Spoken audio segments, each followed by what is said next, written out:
Welcome to Impact Makers Radio, featuring industry thought leaders sharing problem-solving insights to help grow your business and live the life you love.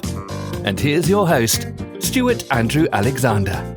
Hi everyone and welcome. This is Stuart Andrew Alexander, back again with another guest who's most certainly an impact maker within his own rights. And we're going to find out just why in a few short moments. But first, let's take a quick minute to introduce him to the show.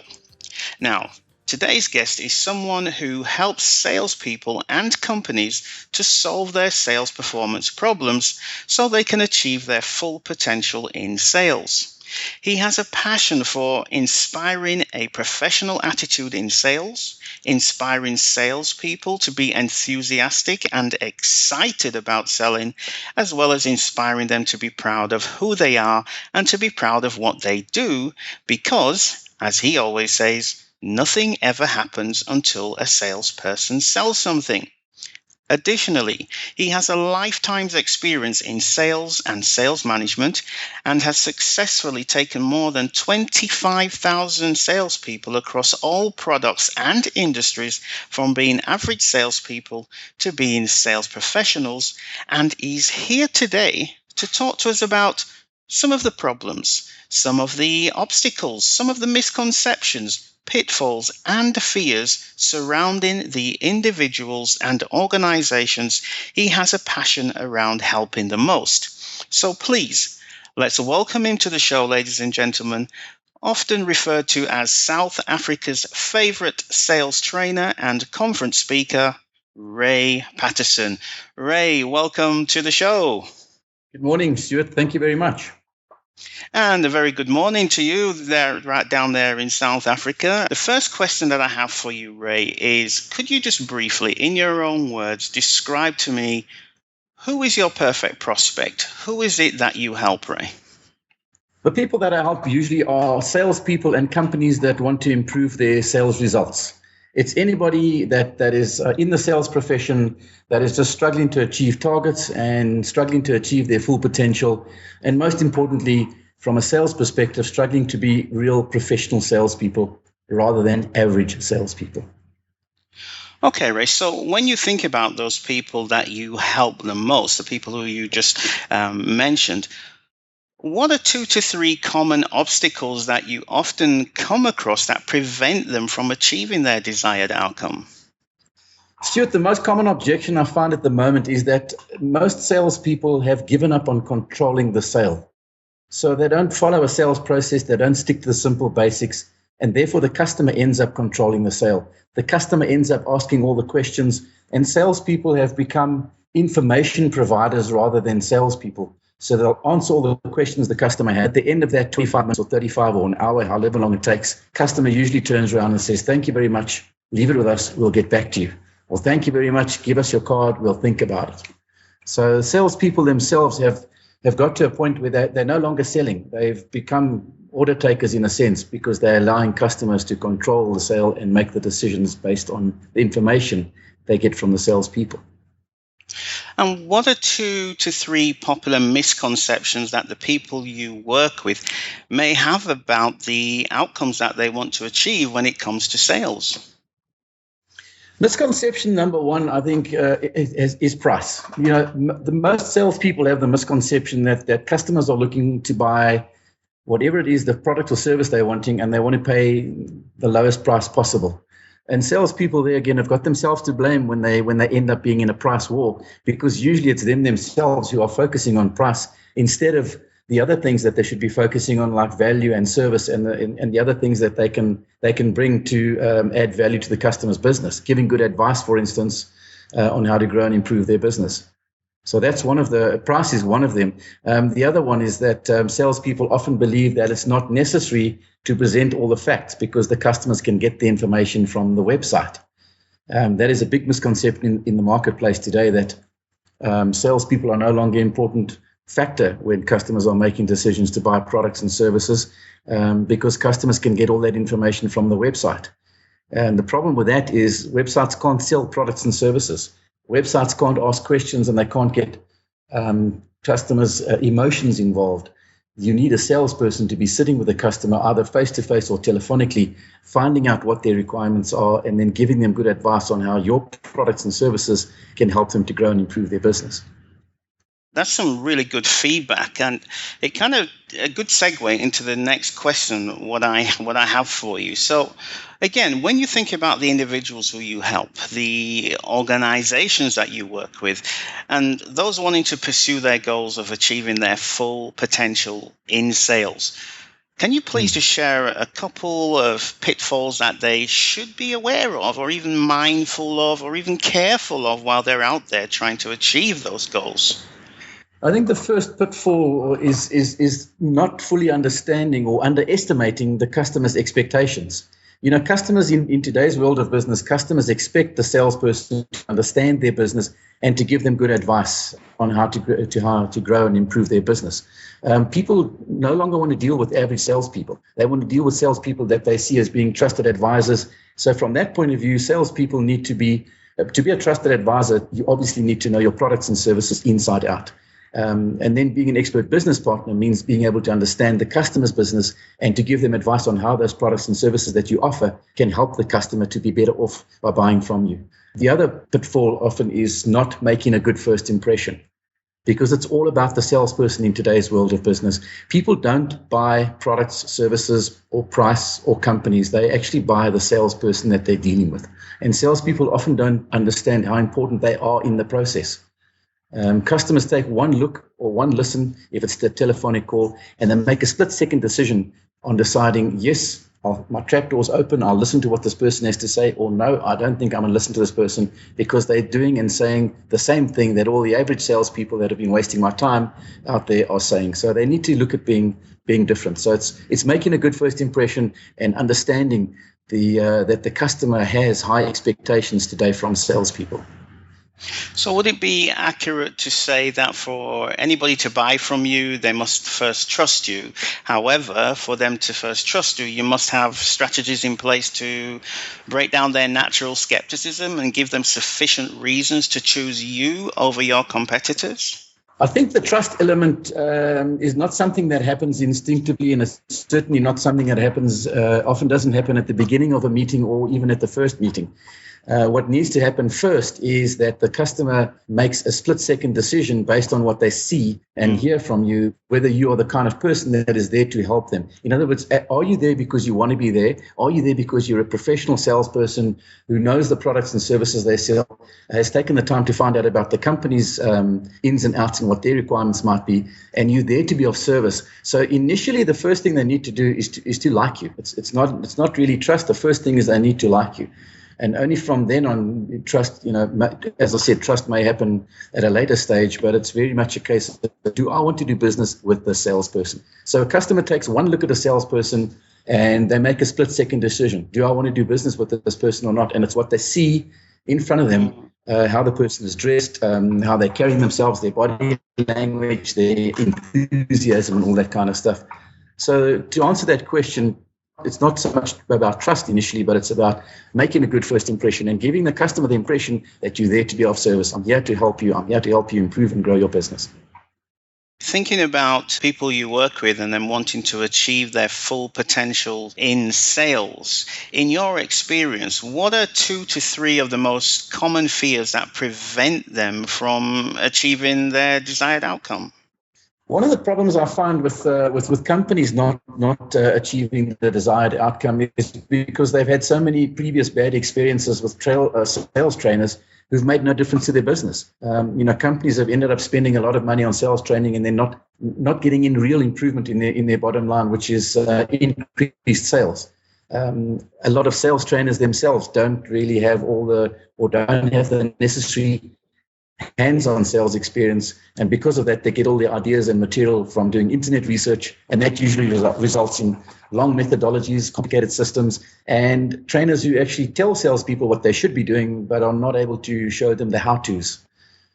Salespeople themselves sometimes don't welcome and support the idea of an outside trainer coming in especially in a situation where companies don't have a hands-on approach to training their salespeople internally, and the salespeople therefore are left to their own devices and usually end up taking shortcuts. And when there's a mention of an outside trainer coming in, salespeople start to panic because they suddenly realize that they know that they're not doing what they should be doing, and someone's going to come in now and it's going to be highlighted and found out. Right. Any other fears that you come across, Ray? Sometimes the benefits of that the sales training will not, it'll be short-lived. Sometimes sales training, if it's a 1-day training program or a 2-day training program, very often that's all it consists of. It's a 1-day program where salespeople walk out at the end of the day with lots of knowledge, but no how-tos and no way of actually, no new skills that they can go and implement. And the salespeople themselves then don't improve their sales, and it goes back to that initial problem that most companies have is they just don't think that it's going to work for them. They've tried it before and it hasn't worked. One of the things that differentiates me between myself and some of the other sales trainers is that, first of all, besides the knowledge and skills that I have, I focus a lot on getting salespeople to make notes and to write out action steps. I also get them to do lots of role plays and group activities during sales training so that they actually practice the skills before I leave. I'm not telling them what to do. I'm actually showing them how in a safe environment. I also give a full money back guarantee. So if a company decides they didn't get benefit from my training, then they can have their money back because then I haven't done my job. And I'm sure nobody's ever actually exercised the right for a money-back guarantee, right? Because you're the consummate professional and the educator and advocate, right? So I like the fact that you brought that up. That just shows your honesty. That's really good. Moving forward, Ray, whenever I ask this question, it sounds like an obvious question, but it's a really important one, and it's a twofold question. But when you think about the people you work with, why would they want to achieve the outcome of being able to achieve their full potential in sales? And if you could give me the emotional reasons for them wanting to do that, as well as the logical reasons, that would be some great content for the listeners out there. Over the last 5 or 6 years, maybe even going back a little bit further than that, selling has become the number one skill set in any organization. No company can exist without sales. And no sales can happen without well-trained and well-motivated salespeople. So any company who wants to be successful in business today needs to understand the importance of training their salespeople to be true professionals and understanding that the skill set of selling is most important in their business. And a lot of companies who previously didn't see themselves as being sales companies, such as the banks, are now starting to ask for sales training. And when they ask for sales training, we want them to get business. We want, it's not just a case of going out and representing the company any longer. So companies need to, and I think from a salesperson's point of view as well, salespeople themselves need to improve their knowledge and skills on a regular basis so that they can fulfill this role that is required from them. And that is being the most important person in the organization. Okay, so in terms of emotional reasons, could you just expand a little bit on that? Why would somebody want to achieve their full potential in sales from an emotional point of view? Well, I think if we just talk about salespeople themselves, selling is a simple business, but it's not easy. And the not easy part of selling is that there are no shortcuts. And selling it's a lonely business. I always say to salespeople that selling is not a team sport. You may be part of a team, a sales team, and the company may consider everyone as one team. But when a salesperson is sitting face to face with a customer, selling the products and services that they have, whether they get the business or not is all up to that salesperson in that particular moment. They're all on their own. And if they don't do anything about improving knowledge and skills and becoming true professionals in sales, then they start to look for reasons why they're not succeeding. And then the whole spiral starts to decline. Because then salespeople do like they normally do. Their default is look for excuses. It's the economy, the politics, the weather, customers, leads, the price, and so on.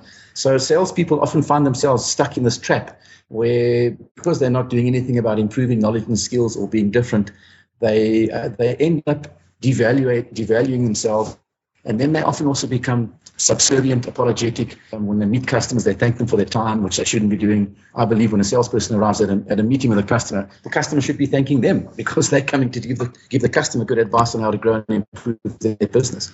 So from an emotional point of view, we sit, and I say we, I'm a salesperson myself, we sit on an emotional fence. We react to everything that happens around us. If it's positive, we crash. If it's negative, we up. So it's very important for salespeople to do something about improving knowledge and skills on a regular basis because that improves attitude. Attitude meaning that they find themselves in a more positive frame of mind. Starting to look for solutions to things, how to make things work rather than excuses for why things didn't work.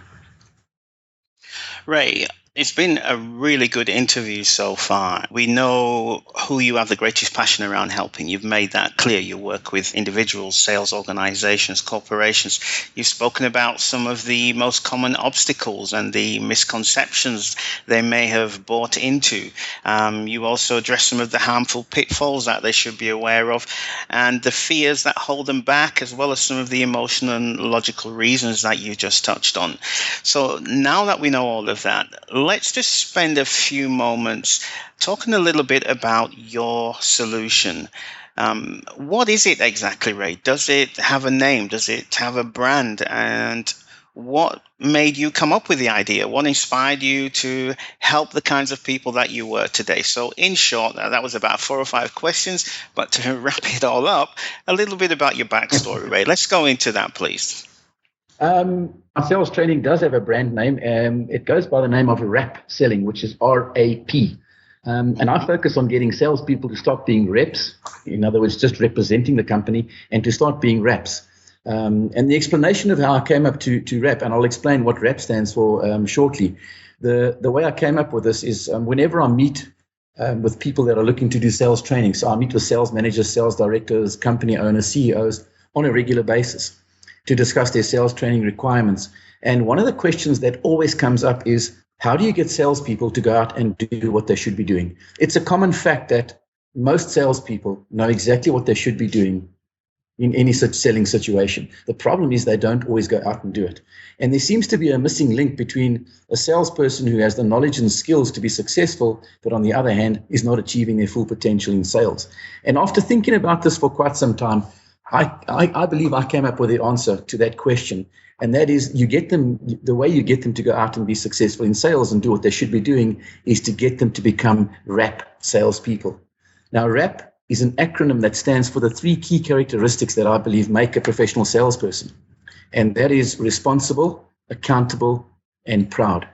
Salespeople need to be responsible for improving knowledge and skills every single day. It is not the company's responsibility to continually provide training. Salespeople themselves have to assume that responsibility. The second thing is being accountable for achieving sales targets. So that's looking at your sales targets, and instead of looking for reasons why you're not going to be able to achieve them and find excuses for not achieving, is to look and see how I can achieve these targets. What is it that I need to do to be able to achieve my sales targets, and being fully accountable for that. And then the final thing is being proud. Being proud of who you are and being proud of what you do is critically important. There's a known fact that 25% of the world's population are actually employed salespeople who are selling products and services. And without us, there would be no business, there'd be no economy, and there'd certainly be no fun and excitement in the workplace. So any salesperson who takes on these characteristics will go from whatever level they're at up to the next level. Whether you've been in sales for 25 days or 25 years, you don't need to improve your closing techniques. You don't need to go on a seminar and learn how to overcome objections. You just become responsible, accountable, and proud, and you're going to be successful in sales. So, Ray, apart from all of the ladies out there who are going to be contacting me, sending me emails, ringing my phone off the hook, wanting to know, who is this good-looking South African guy? All right, who is this hunk? Who is this chiseled guy who's just shared all of this great information? Apart from that, if there's any individuals or someone representing an organization, such as an HR director or a company manager, a CEO or an event organizer, or even investors, vendors, or any other types of key business decision makers who are listening to the show and want to know more, where can they find you, Ray? How can they connect with you? First of all, Stuart, I just want to make sure that after that fantastic rendition of who the South African guy is, this chiseled hunk, I just want to make sure that you've got the right profile. I'm on your website, and my eyes don't lie. Okay. Ray, I just must add to that. I did a press release before you came on the show, and hundreds of people saw that you was going to come onto the show, and my inbox was just flooded with emails from females wanting to know, who is this Ray Patterson? Who is this hunk? This South African guy? I've never heard of him before. So anyway, let's get serious. Let's get back down to business. Okay. Tell the people how they can get hold of you, Ray. Go ahead. Through my website, which is www.raypatterson, which is my name, and that's PATTERSON.co.za. Probably the quickest and easiest way to get through to connect with me always is email. And it's simple. It's Ray P, so P is for Patterson, at mweb, that's M for Mary, web.co.za.